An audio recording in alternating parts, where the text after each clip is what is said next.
ذرا سوچیے، دوسری جنگ عظیم کا ایک دیو ہیکل جنگی جہاز جو لڑائی کی آگ میں جل کر سمندر کی اندھیری گہرائیوں میں ہمیشہ کے لیے گم ہو گیا۔ 80 سال سے بھی زیادہ عرصے تک یہ صرف ایک بھوتیا کہانی تھا، ایک ایسا جہاز جس کے بارے میں کہا جاتا تھا کہ وہ آج بھی اپنے عملے کے بغیر سمندر پر راج کرتا ہے۔ لیکن کیا ہو اگر وہ کہانی سچ نکل آئے؟ حال ہی میں تاریخ کا یہ کھویا ہوا باب پھر سے کھل گیا ہے، جب اس جہاز کی باقیات سمندر کی تہہ سے ملیں اور ان باقیات نے اس کے آخری لمحات کی ایک ایسی پراسرار حقیقت سے پردہ اٹھایا ہے جسے سن کر آپ حیران رہ جائیں گے۔ آج ہم بات کر رہے ہیں جاپانی شاہی بحریہ کے ڈسٹرائر ٹیروزوکی کی، جس کا مطلب ہے چمکتا ہوا چاند۔ یہ جہاز اپنی تباہی کے 83 سال بعد بہرحال کاہل کی گہرائیوں سے ملا ہے، اور اس کی دریافت نے نہ صرف تاریخ کے ایک پرانے راز سے پردہ اٹھایا ہے بلکہ جنگ کی ہولناکیوں کی ایک نئی داستان بھی سنائی ہے۔ حصہ 8، چمکتا ہوا چاند۔ ٹیروزوکی کی شان و شوکت دوسری جنگ عظیم تاریخ کی سب سے تباہ کن جنگ تھی۔ اس دور میں سمندروں پر حکمرانی کے لیے ہر ملک اپنی جدید ترین ٹیکنالوجی میدان میں اتار رہا تھا۔ اسی دوران جاپانی شاہی بحریہ نے اپنے بیڑے میں ایک نئے اور جدید ترین ڈسٹرائر کو شامل کیا جس کا نام تھا ٹیروزوکی۔ اگست 1945 میں نیوی کا حصہ بننے والا یہ جہاز ایکیزوکی کلاس کا دوسرا ڈسٹرائر تھا اور اسے ایک خاص مقصد کے لیے بنایا گیا تھا: اپنے بڑے بحری جہازوں، خاص طور پر طیارہ بردار جہازوں کو دشمن کے ہوائی حملوں سے بچانا۔ یہ 134 میٹر تقریباً 440 فٹ لمبا ایک متاثر کن جہاز تھا جو اس دور کی جدید ترین ٹیکنالوجی سے لیس تھا۔ اس کی سب سے بڑی طاقت اس کی طیارہ شکن صلاحیت تھی، جس کے لیے اس پر طاقتور توپیں لگائی گئی تھیں جو آج اس کی شناخت کا سب سے بڑا ذریعہ بنی ہیں۔ اس کے علاوہ اس پر ایئر سرچ ریڈر بھی نصب تھا جو اس زمانے میں ایک نایاب اور قیمتی ٹیکنالوجی تھی۔ جاپانی بحریہ نے اپنے جنگی جہازوں کے ڈیزائن کو انتہائی خفیہ رکھا تھا، جس کی وجہ سے آج بھی ٹیروزوکی کی کوئی تاریخی تصویر یا تفصیلی نقشہ دستیاب نہیں ہے۔ یہی وجہ ہے کہ 83 سال بعد اس کی دریافت اتنی اہم ہے، کیونکہ یہ پہلی بار ہے کہ دنیا اس جہاز کو اس کی اصلی حالت میں دیکھ رہی ہے۔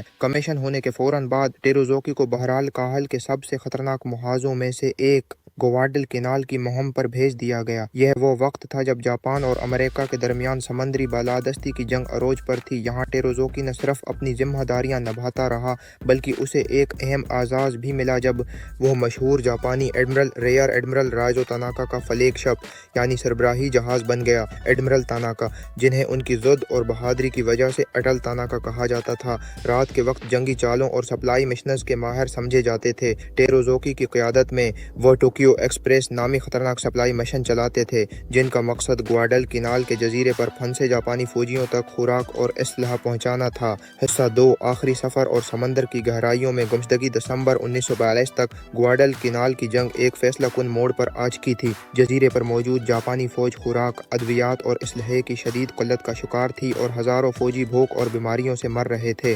اتحادی افواج، خاص طور پر امریکہ نے علاقے کی فضائی اور سمندری ناکہ بندی کر رکھی تھی، جس سے بڑے سپلائی جہازوں کا وہاں پہنچنا ناممکن ہو گیا تھا۔ ایسے میں جاپانی بحریہ نے اپنے تیز رفتار ڈسٹرائرز کو استعمال کرنے کا خطرناک منصوبہ بنایا تاکہ رات کے اندھیرے میں دشمن کی نظروں سے بچ کر سپلائی پہنچائی جا سکے۔ 12 دسمبر 1942 کی رات ٹیروزوکی ایک ایسے ہی خطرناک مشن کی قیادت کر رہا تھا۔ ایڈمرل تاناکا کی سربراہی میں یہ جہاز سپلائی کے ڈرموں کو ساحل کے قریب پھینکنے کی کوشش کر رہا تھا تاکہ جاپانی فوجی انہیں حاصل کر سکیں، لیکن اندھیرے میں ایک اندیکھا خطرہ ان کا منتظر تھا۔ دو چھوٹی امریکی پی ٹی بوٹس PT-37 اور PT-40 اس علاقے میں گشت کر رہی تھیں۔ انہوں نے اندھیرے میں کچھ غیر واضح سائے دیکھے اور ان کی طرف ٹارپیڈو فائر کر دیے۔ ان میں سے ایک ٹارپیڈو سیدھا ٹیروزوکی کے پچھلے حصے سے ٹکرایا۔ دھماکے نے جہاز کے رڈر اور ایک پروپیلر شافٹ کو تباہ کر دیا، جس سے یہ دیو ہیکل جنگی مشین بے قابو ہو گئی۔ جہاز ایک ہی جگہ پر بے بسی سے چکر کاٹنے لگا۔ دھماکے کی شدت اتنی تھی کہ ایڈمرل تاناکا خود بھی بے ہوش ہو گئے۔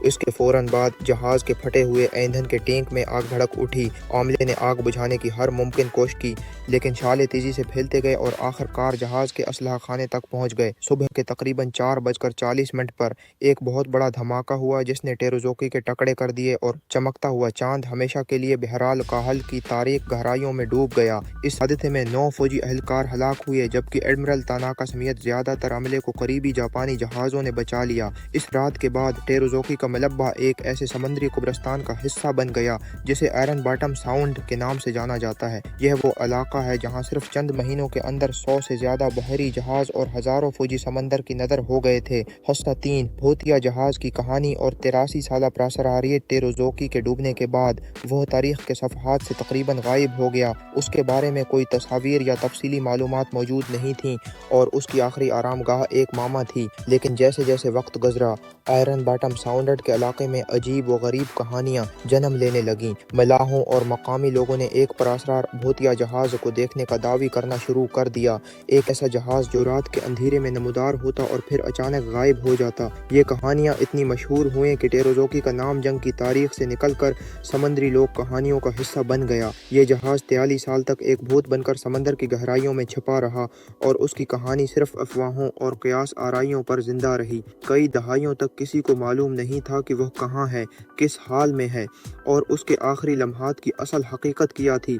کیا وہ واقعی ایک دھماکے سے تباہ ہوا تھا یا اس کے ساتھ کچھ اور ہوا تھا؟ یہ سوالات ایک راز بنے رہے اور ٹیروزوکی ایک بھوتیا جہاز کے طور پر مشہور ہوتا چلا گیا جو اپنی کہانیوں میں 80 سال سے زیادہ عرصے تک سمندروں پر چلتا رہا۔ اس پورے عرصے میں ٹیکنالوجی نے ناقابل یقین ترقی کی۔ گہرے سمندر کی تحقیق کے لیے نئی مشینیں اور روبوٹس تیار ہوئے جنہوں نے سمندر کی ان گہرائیوں تک رسائی ممکن بنا دی جہاں انسان کبھی نہیں پہنچ سکتا تھا۔ مورخین اور ماہرین آثار قدیمہ ہمیشہ سے آئرن باٹم ساؤنڈ کے رازوں سے پردہ اٹھانے کی کوشش میں تھے اور ٹیروزوکی ان کے لیے ایک اہم ہدف کی حیثیت رکھتا تھا۔ وہ جانتے تھے کہ اگر یہ جہاز مل گیا تو یہ دوسری جنگ عظیم کے ایک اہم باب پر نئی روشنی ڈال سکتا ہے۔ حصہ 4 راز سے پردہ اٹھا دریافت کا لمحہ جولائی 2025 میں اوشین ایکسپلوریشن ٹرسٹ کی قیادت میں ایک بین الاقوامی تحقیقی ٹیم اپنے جدید ترین تحقیقی جہاز EV نوٹلس پر سوار ہو کر آئرن باٹم ساؤنڈ کے علاقے میں پہنچی۔ اس مہم کا مقصد جدید ٹیکنالوجی کا استعمال کرتے ہوئے جنگ میں ڈوبے ہوئے جہازوں کا نقشہ بنانا اور ان کی باقیات کو تلاش کرنا تھا۔ ٹیم نے بغیر پائلٹ کے سطحی جہازوں اور جدید ترین سونار سسٹم کا استعمال کرتے ہوئے سمندر کی تہہ کا نقشہ بنانا شروع کیا۔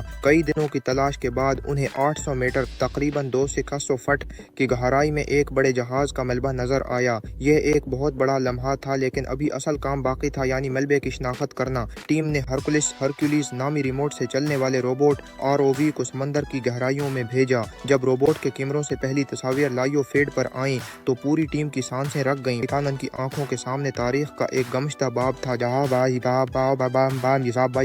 جہاز کا ڈھانچہ بڑی حد تک برقرار تھا لیکن اس کا اگلا حصہ ایک طرف جھکا ہوا تھا۔ شناخت کا عمل آسان نہیں تھا کیونکہ ٹیروزوکی کی کوئی اصل تصویر موجود نہیں تھی۔ ماہرین نے تاریخی حوالوں، جہاز کے ڈیزائن کی تفصیلات اور خاص طور پر اس کی توپوں کی پوزیشن کی بنیاد پر اس کی شناخت کی۔ جب یہ تصدیق ہوئی کہ یہ واقعی ٹیروزوکی ہے تو یہ ایک تاریخی لمحہ تھا۔ 83 سال بعد چمکتا ہوا چاند دوبارہ روشنی میں آ چکا تھا۔ اس دریافت نے ٹیروزوکی کی تباہی سے متعلق ایک پرانی تھیوری کو بھی غلط ثابت کر دیا۔ پہلے یہ خیال کیا جاتا تھا کہ جہاز کے ڈوبنے کی وجہ اس کے اپنے ڈیپتھ چارجز آبدو شکن بم کا پھٹنا تھا، لیکن جب تحقیقی ٹیم نے جہاز کے ٹوٹے ہوئے پچھلے حصے کو مول ڈھانچے سے 200 میٹر دور دریافت کیا تو انہوں نے دیکھا کہ وہاں موجود ڈیپتھ چارجز بالکل صحیح سلامت تھے۔ اس سے یہ ثابت ہوا کہ جہاز کی حتمی تباہی امریکی ٹارپیڈو حملے اور اس کے نتیجے میں ہونے والے اندرونی دھماکے کی وجہ سے ہوئی تھی۔ ٹیروزوکی کی دریافت صرف ایک پرانے جہاز کا ملبہ تلاش کرنا نہیں ہے، یہ تاریخ کے ایک المناک باب کو دوبارہ زندہ کرنے جیسا ہے۔ یہ ہمیں ان ہزاروں فوجیوں کی یاد دلاتا ہے